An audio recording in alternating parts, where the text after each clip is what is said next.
Hi guys, Togo here with a new video, and this video will be my should you main warrior in Dragonflight PvP.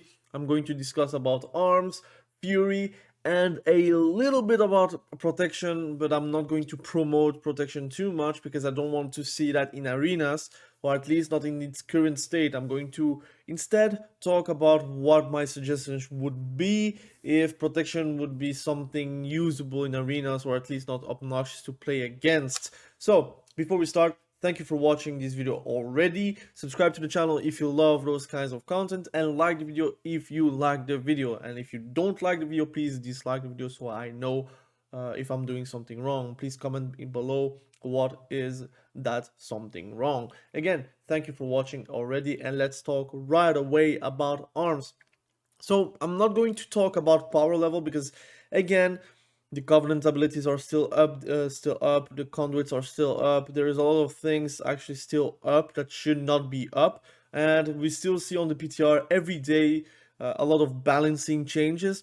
I'm even going to talk about Fury on those balancing changes, so you can actually expect something different from whenever Dragonflight will come live. So let's talk about arms. What do you gain on the class tree? I'm going to talk specifically about the class tree first, then arms, then fury, and then protection. You will see everything on the timestamps below. So let's talk about class tree. In the class tree, you will have now two stances available to you.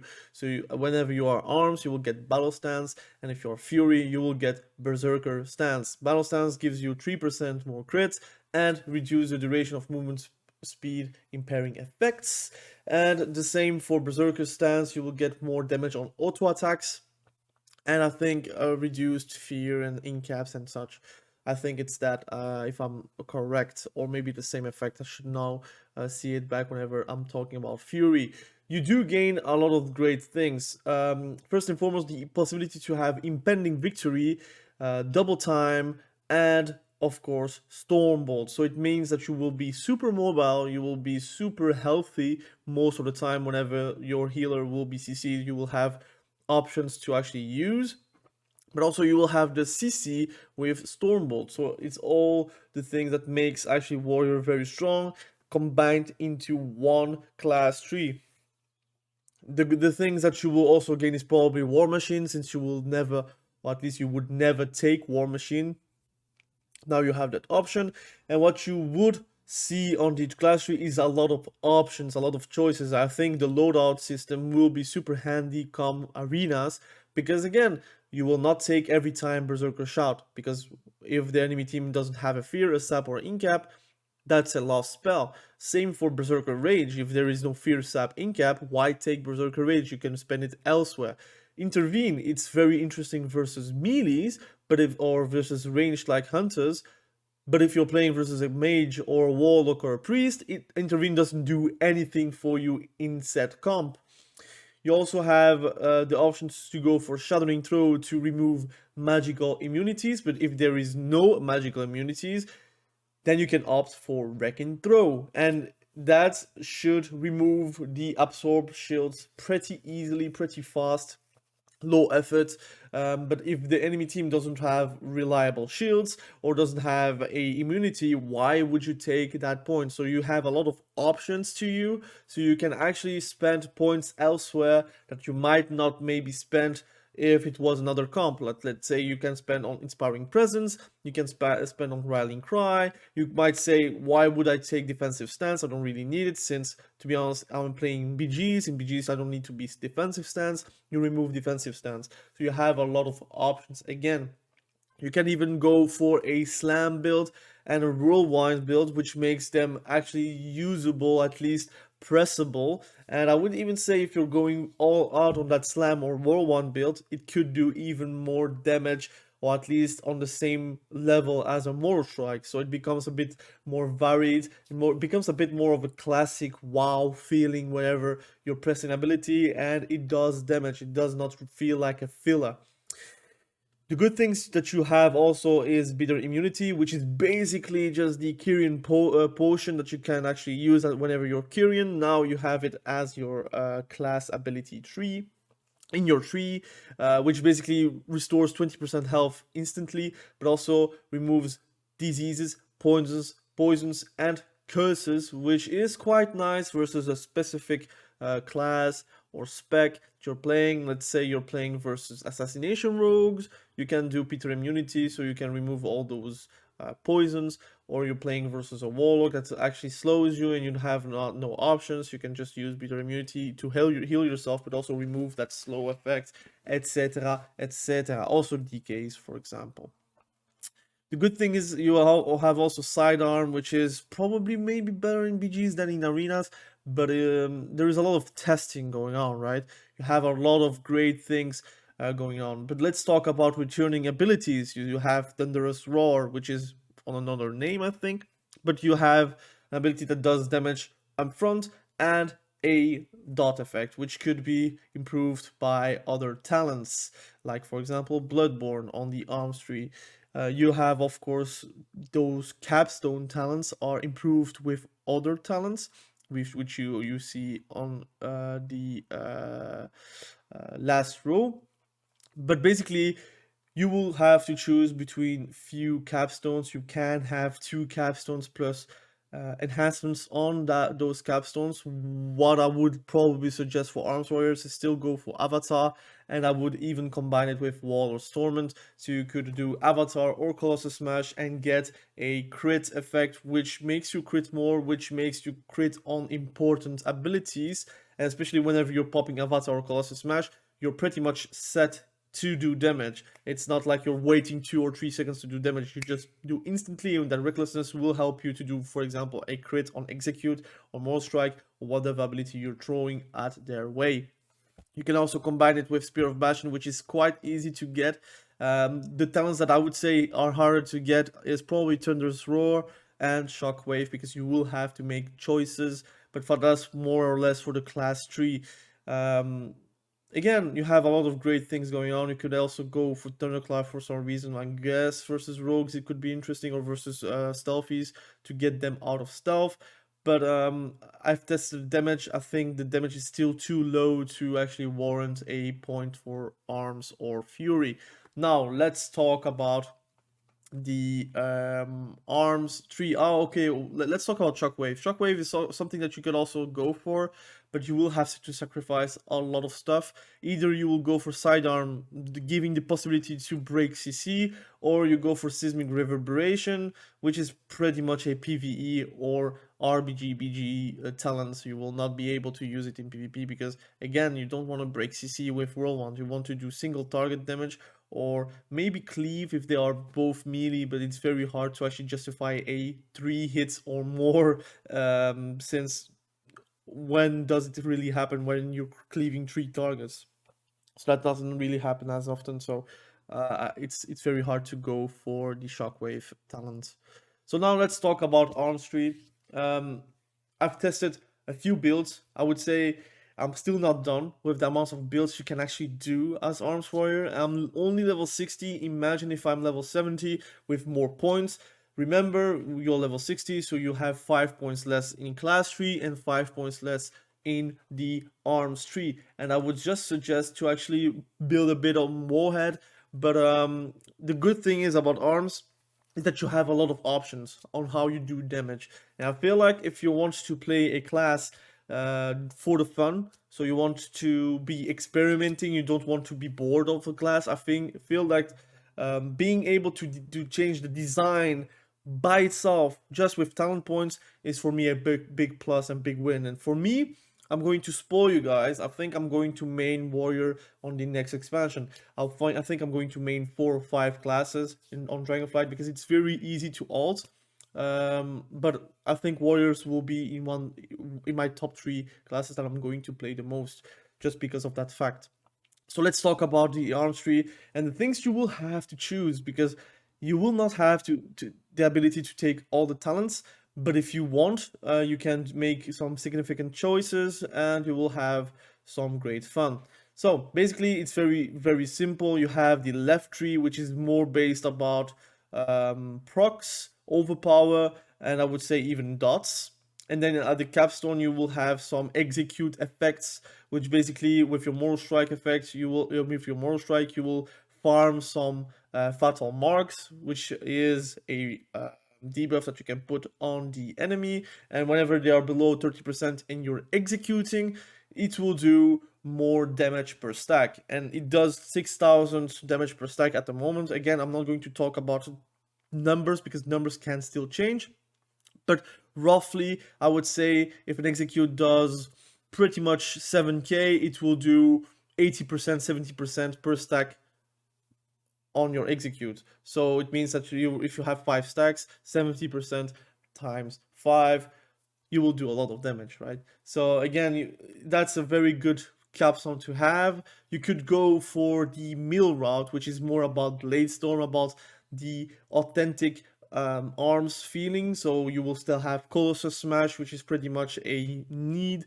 You will have Die by the Sword, which is basically also a need. You will have to have it to progress anyways. You will have some great defensive passives going on, like for example Stormwall, which is good versus rogues, ferals, hunters with their pets. It will heal yourself very quickly if they are not noticing it. I think a lot of people will just stop hitting on the warrior whenever they're die by the swording, But just in general, I think it's quite nice to have because it's a free talent point basically. You can also heal yourself with deep wounds, and then you can combine maybe with Skull Splitter with Tide of Blood. So you expire the deep wounds effect, and it will heal you for colossal damage. Colossal damage done. So if your deep wound does, for example, 20k in total, it will heal you for 10k. So it's quite nice to be able to heal yourself passively, right? You have anger management pretty easily on the tree, so you will have more Colossus Smashes, more Blade Storms whenever you can. So I feel like if you're going for anger management, you will have a lot of value with Colossus Smash and Blade Storm. You can even go for Blade Storm a bit further with, of course, Unhinged, the legendary that you had in Shadowlands, and you also have Battle Lord, which is also legendary. You have a lot of legendaries actually coming back, and you will have easily a good access on that. On the right tree, we are playing about AoE, execute damage, improving more strikes. So if you are going further, you have sweeping strikes, improvement on sweeping strikes, cleave. Those are more of mythic plus or raid talents.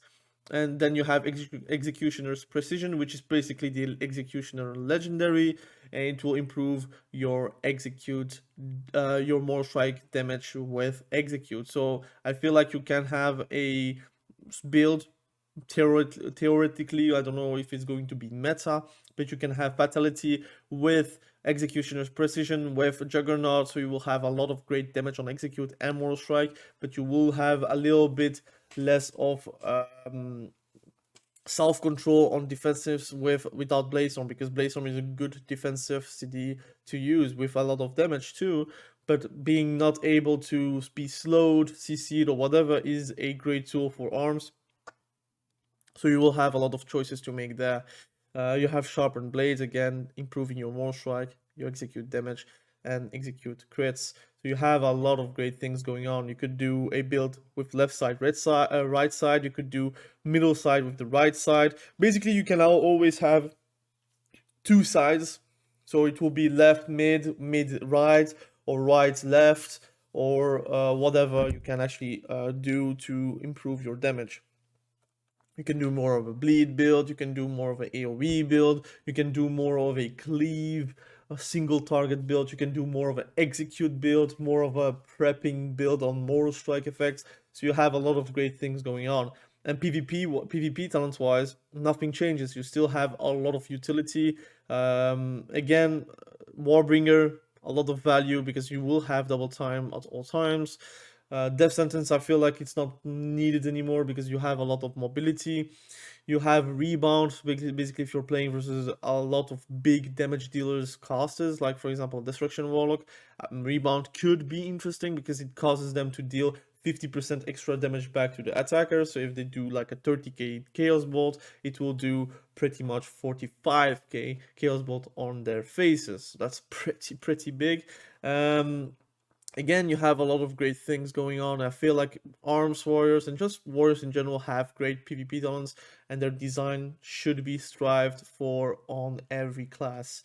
Now let's talk about Fury Warriors. And Fury Warriors, surprisingly, also have a lot of builds going on, and that's something very great to have. So let's talk right away about Fury Warriors. Class-wise, the only thing that is going to be changed are the left capstone and the stance. You will have Berserker stance, and again, I was right, reduce the duration of Fear, Sap, and Incap effects on you by 10%. Quite nice to have, although you have a self freedom on that, self break for that, and you have more damage on auto attack. So it will also give you some sort of a build that you can go for auto attack heavy builds. I tried it; it does a lot of damage. I don't know if tuning is going to happen on that build, but it's a valid possibility, and that's why it's actually very fun to play around, to test around. On the left capstone, something changes. You have Titan's Torment or Berserker's Torment, basically giving Avatar or Recklessness whenever you use the other, or whenever you're using Avatar, costs Odin's Fury, and whenever you're recasting Odin's Fury, it costs Avatar. And my preference would be Titan's Torment because I do love Odin's Fury. Now let's talk about Fury Warriors and the spec. What is coming back? What are the builds that you could go for? I'm not going to go too in depth because that's a guide by itself. It could be a 1 hour video just by doing that, but I prefer to talk about the new things going on. And the new things are basically you will have some things that are coming back, like for example Cold Steel and Hot Blood, great self heal, but also great damage. I've tested out. The numbers are correct. Now I don't know if they are going to tune it down or tune it up, but you could do a bleed build selves, even with Bloodborne and going for Thunderous Roar, so you will have some great dot damage. So that's something very new for Fury, because Fury Warriors were not really the dot damage dealers. I always felt that Arms Warriors had more rend, deep wounds, damage, and interactions, but now you have this, and it gives you more incentive to try out other builds. You could also go for a 100 build. I don't know if it's going to be very viable in PvP, but you could play around it with Single-Minded Fury, Frenzied Fury with Flurry, which also improves your one-handed build. And you could also go for Storm of Swords and Annihilator, which basically is better with one-handers than two-handers because you want to hit faster. And then you can go for Odin's Fury with, of course, the improvement on Odin's Fury, which is Dancing Blades. Again, 30% increased attack speed, just in general whenever you're casting Odin's Fury, and you do cast a lot with Avatar and Odin's Fury with the Titan's Torment. A few things you should note. Reckless Abandon is nerfed on the beta. It only improves 2 Raging Blows or 2 Bloodthirst, so it doesn't really feel like it's a free damage card. So you can't really spam Raging Blow and do a lot of damage and be charging all the time. But you also have a good thing, which is Unbridled Ferocity. 20% of your rampages have a chance to get Recklessness for 4 seconds. So you can reset those stacks, and you can maybe still play around that, but now you have a choice. You can really go for Anger Management if you so desire. And it's not only a Reckless Abandon insta-pick, so that's a good thing. It gives you more options. You could play with Anger Management and play more of a fast damage dealer, because with Avatar, with Odin's Fury and Anger Management, you could do burst every 45 seconds pretty much, which is something fantastic to have as a class in a whole. You have a lot of great things coming back too. You have Invigorating Fury, instantly heals you for 20% of your maximum health whenever you're doing Enraged Regeneration.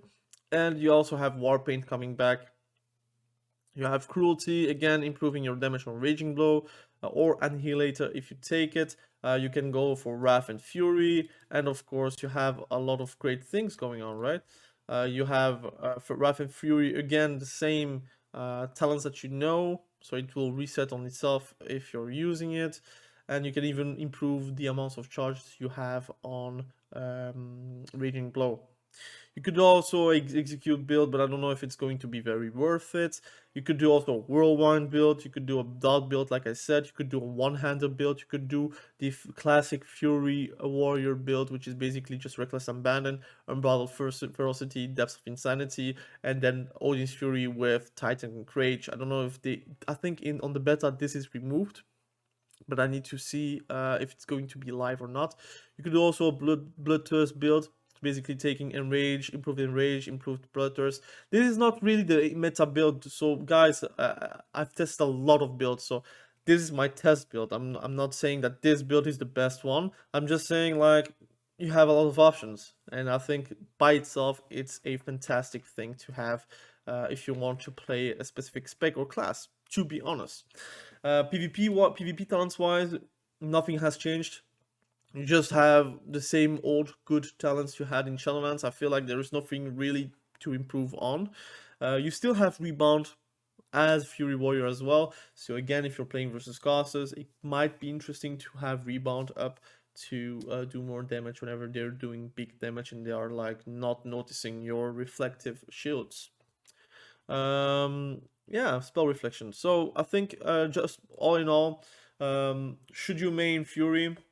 I think in general Fury is a great class now. I think it's very complete. You have a lot more options. I would say if you liked in Shadowlands, you will definitely like it in Dragonflight, just by the only reason that you have a lot more options design-wise. I feel like Arms Warrior and Fury Warrior didn't really have a lot of options design-wise, at least. I think Fury Warrior in Shadowlands plays quite the same as another Fury Warrior, and the same for Arms. A Arms Warrior in Shadowlands could be a clone from another Arms Warrior because it makes basically Tyrion, Necrolord, or whatever covenant you were playing. That was the only thing that was different from a warrior to another. But now you will have a lot more options, a lot more surprise effects. So whenever you see an Arms Warrior, you don't know if it's going to be a dot build, or you don't know if it's going to be a destructive monostrike build or a execute build. And that's, I think, very fun to have in arenas and in BGs in general. The same for Fury. I think the options you can have as Fury are actually impressive. So I think, should you play Warrior in general? I think it's a yes. I think it's one of those classes that are very well built, and it will always be a class that is viable in arenas. I don't remember a time where Warrior in a whole is a D tier class. I think it doesn't happen. It's either Arms or Fury at the top, and then sometimes you have both at the top. And I feel like this time on Dragonflight, we don't know the meta, but I can be sure that Warrior are very, very strong and very, very potent. So should you main Warrior? I think it's a definitely yes. If you like melee and you like to be in your face every time, I think Warriors in general is a great option. So let's talk really quickly about protection. I'm not going to incentivize a lot of people to play protection. I'm going to be honest. Should you main protection if you're playing PvP only, PvP and arenas only?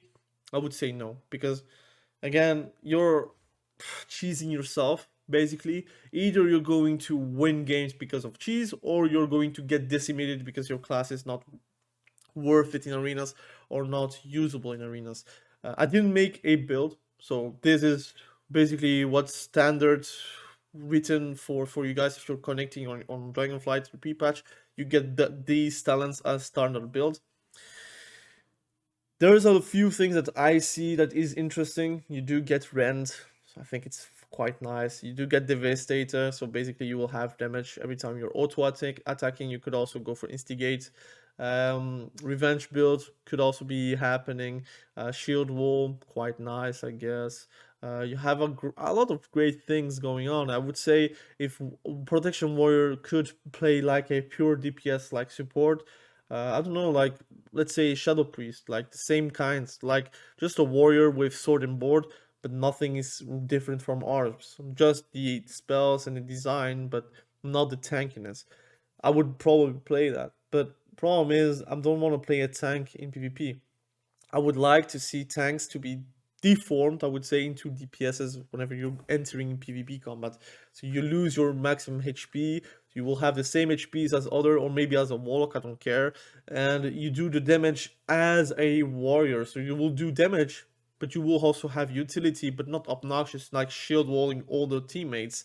I would say make it more malleable into PvP, and I think a lot of people will play those blood DKs, those protection paladins, those protection warriors, those guardian druids without the cheese, because every time there is a guardian druid in arenas, you know, probably 100% of the time they're playing just a cheese back, and they are not playing guardian druid out of love of guardian druid, but mostly because it's OP and it's a free win, for example. So I feel like if they're changing tanks into that aspect, it could be better. Um, Fun abilities you could use. I hope in RBGs warriors become more potent as tank instead of guardian druids. But shield charge seems fun because it stuns. You have also improvement on shield slam. You still have dragon charge, which is also very fun. Warpath, like whenever you're heroic leaping, everyone is stunned. I feel like it's super fun, but it's so annoying to see that the only option for them to be viable in arenas is to be cheesy. I just wish that they destroyed the defensive capacities, just make them feel like DPSs, but with damage from DPSs and not damage with cheesiness of a tank that can cheese you. So I would like to see some changes there, but I don't want to talk too much about protection because again, I'm not like I want to do a lot of solo shuffles, and I don't want to play versus a lot of tanks because there is always someone leaving that they don't want to play with tanks. And I can understand because games are lasting 5 seconds, and it's not fun if you're waiting 5 minutes or 10 minutes into a queue and you queue up into a tank, and the games are lasting for 2 minutes, and you're more into the prep match instead of the match itself. It's not fun. So I hope they change it somehow, some way. So should you main protection warriors? IMO, no. If you're maining RBGs, I wish you guys are super good in RBGs because I don't want to see a guardian druid anymore. I'm sick of them. I think the meta will still be guardian druid because they can stealth and they still have sleeper, I think. So that sucks.